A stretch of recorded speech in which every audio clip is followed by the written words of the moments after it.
Welcome to Bloodbath and Beyond. Today we're doing a retrospective review of The Prowler. It's a four-pronged nightmare. I'm here for our date, Rose. Directed by Joseph Zito, best known for making one of the best Friday the 13th movies, The Final Chapter. He took his stab at slashers before that movie, with The Prowler. And Zito joins his pal, Tom Savini, who did all the special effects work, which is awesome, and we'll talk about that, because this will be full of spoilers. It's a retrospective. We're going to talk about all the kills and all of the crazy plot holes. This is a recommendation from Mitchell Smith Long over on Patreon. And this is a movie that's never been recommended in all of our time on YouTube for like 8 to 9 years. Nobody has mentioned this to us in the comments before. Until recently when we said, hey, it's coming up soon.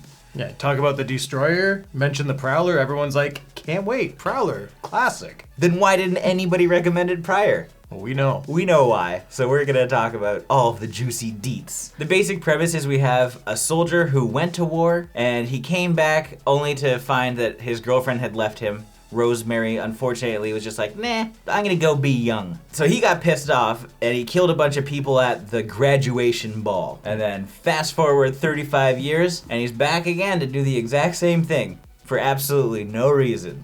Just mad? Just still pissed off? What a bitter fucking dude. Hates those graduation balls. Nobody's gonna have love if I can't have love. Just don't go to the ball. So what do we like? I actually liked our Prowler. The costume is so simple, but you enjoy it. It adds a lot of mystery to it because you really don't know who the killer is to the very end. Okay.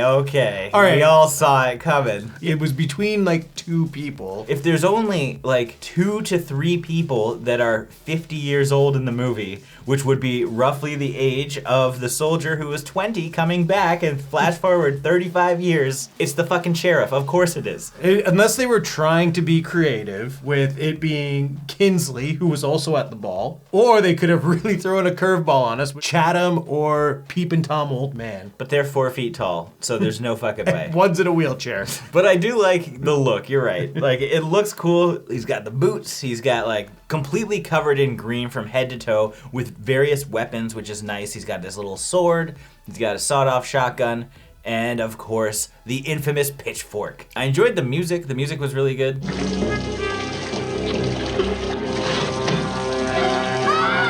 And I swear it was done by Harry Manfredini, but it wasn't. It just like sounded a lot like it. The whole premise was around suspense and the unknown. And when you have a good score, it wasn't bad. Of course, the kills were great. As we were saying, Tom Savini was our special effects artist here. I joked that all Joe Zito wanted in this was neck props, because like almost every kill was either a slice to the neck or like a stab to the neck. Like everything was pretty much to the neck, but they looked good. Hey, there were other ones, like one of my favorite ones I can't really show on YouTube. We've got that girl having a shower and she gets pitchforked right under the titties and held up. That's what was really nice about like all of the kills in this. It's like they were all practical. They all sprayed tons of blood all over the place, and they held the shots a lot longer than they really needed to. It might like show the cut, it might cut somewhere else, and then go back, and you just watch all the blood that Savini's pumping back there come out. He's like, you keep that fucking thing rolling till I'm done this jug. During the swimming scene, I was just like, man, this pool water is so pristine. It's clear, it's clean.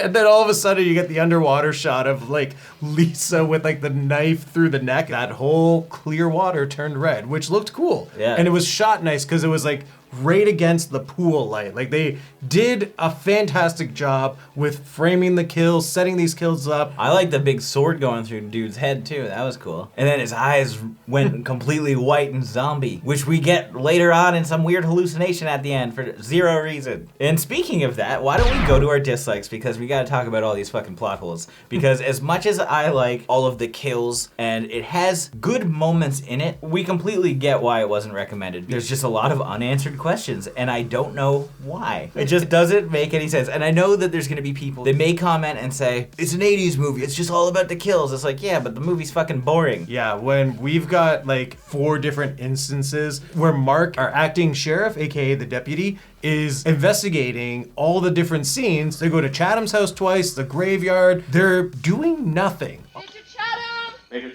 Major Chatham! Like the one scene where he calls the sheriff and like the hotel clerk, I don't know, the receptionist, whatever this guy is, who's playing solitaire. Playing solitaire the old-fashioned way. I get where they were going with that one, but man, did it go on for long. It was like 7 minutes of dude just like pretending to go and check on the sheriff. And he just sat there eating his fucking wacky tobacco. I guess not wacky tobacco. That'd be he just fucking eating a bunch of weed. He's high, yeah. It's definitely chewing tobacco, but it looks like the big league chew. Maybe fucking Zito was high. We gotta keep every moment of this call. And yeah, like you said with the investigation, like going to the dorm rooms and then over to Chatham's house. When you go to Chatham's house, first of all, why is he just walking in there willy-nilly? He's just like, oh, the wheelchair guy didn't open up. Hey, my girlfriend that I brought, or whatever, my soon-to-be girlfriend, come with me and you can just investigate with me. And they just like snoop around this house for 10 minutes and then they come back where they do it again later. There's one cop in this college town. What do you mean? There's two, but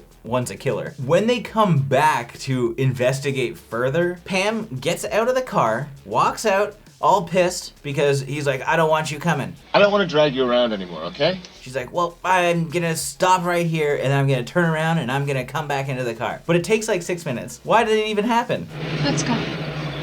Even like being at the police station, there's a killer loose at the dorm, which is next to Chatham's house, which is next to the graduation dance. So you have this area where a killer is present. A prowler has been seen around the campus. Please stay in the building until we know more about this. If you're the only cop in town, what are you gonna do? Are you gonna get the area like under control? The one thing you're not supposed to do is let people leave the dance. So what does he do? Takes the drunk to the police station, leaves the dance, and is just like, don't worry, everyone will be fine. There's just a killer loose. Like, what is he doing? He's having a little coffee break. While they're doing that, the Prowler is easily killing more people. Yes. You're not doing your job. And it's the fucking reason why you're just the acting sheriff. Because you don't deserve a sheriff, Mark. Can't you keep them kids under control? But if we didn't have that scene, then Kingsley or Kinsley wouldn't have came in there and been like, hey, I saw what was going on in the graveyard. Well, we better go investigate to create another scene. Just to find that, oh, Lisa's been buried here holding a rose, which means Rosemary's body has been put somewhere, which we find later on Investigation of Chatham's House #2. She's just been hanging out in the chimney. Now, I get it. Jason and Michael, they can do it too. They disappear and pop up wherever the hell they want. But this Prowler guy, he's running back and forth from the cemetery with a body, while also murdering people in between. And then you got Chatham, who we see for like 1 second, and then is never explained where he went again. He's the guy in the wheelchair, and basically the first time we see Pam realizes that there's a killer after her. Why? We don't know. That doesn't matter. She's running out, he grabs her purse, and they're trying to make him a red herring. And then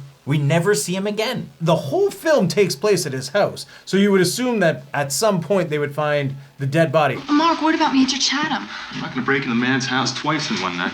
Here's my take on where Chatham is. He's actually in the basement working with the sheriff, because the second time that they're in the house and the power goes out, someone has to be in the basement flipping the switch, because we know the killer is in the room next door waiting for Mark to walk into that room or past the hallway. There is no way the power could go on and off in that house from like the master bedroom on the second floor. I'd also like to address how big that shotgun is. This one was legitimately the size of Lil Bow Wow. And we riding around with guns the size of Lil Bow Wow. And he's the worst detective I've ever seen. He walks to the doorway of a room with a flashlight, barely even looks around, and clears the room. I'm going upstairs.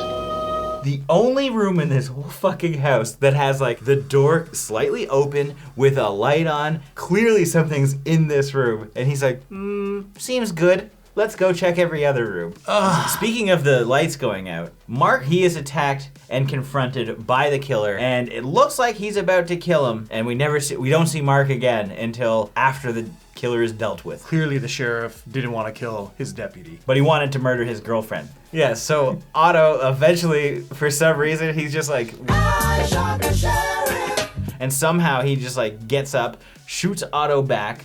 This guy's gassed. And he's like, I gotta pop this fucking hood off and finally reveal myself just because I'm out of breath. Just so we can get like a 2-second shot of like, oh, it's that guy. But why? He doesn't say anything else. And then shoots himself. Or she did. I couldn't really tell. I think he knew once he was caught, he's like, all right, I'm done for. Well, who's gonna arrest him? The dumb shit Mark? There's no way. I also hate that Mark doesn't acknowledge that the sheriff was the killer. After everything's done, he's like, Going upstairs, I better talk to this guy. they're the only two on the force. So clearly they have a tight relationship. You would think he would just be like, oh, I can't believe like he was the killer. I never would have saw it coming. All they needed, well, they needed a lot, but they definitely needed to say, this is why he did it. This is why he spared me. Why put Rosemary in the chimney? Did you kill Chatham? Where the fuck is he? Where's his wheelchair? This easily could have been solved at the very end of the film. Instead of getting the dumbest jump scare in the world,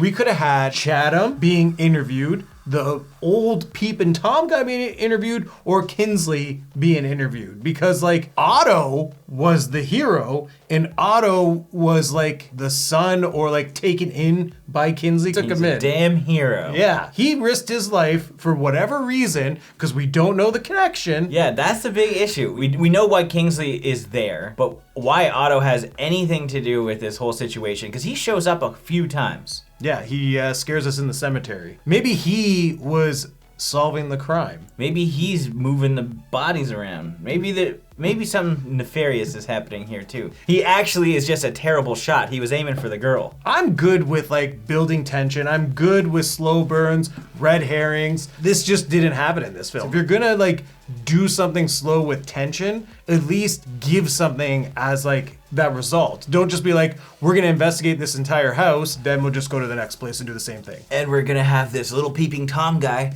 go downstairs, be sneaky, watch two people fool around on a mattress, and then go back upstairs and nobody dies. And there's absolutely no reason for that scene. No reason. Not even nudity. There's no suspense because we know who's creeping. It would have made more sense if in that scene, the two people who were doing it died by the Prowler, because then you're like, oh man, this guy was just creeping on him and he was pissed off that Paul was drunk and couldn't stand for this kind of attitude that he's gonna kill the teens that are banging. Then you're like, oh, that guy's the Prowler, there's your red herring. If he really didn't want love and he's jaded and stuff, like, you would think that he would target people that were looking for love. Yeah. Why did anyone die? Why did Lisa die? She died because she was the promiscuous one. How did Mark not die? Because by the looks of things, Mark was having love with everyone in like the first couple minutes of this film. He was pretty slick. Like that? Is that better?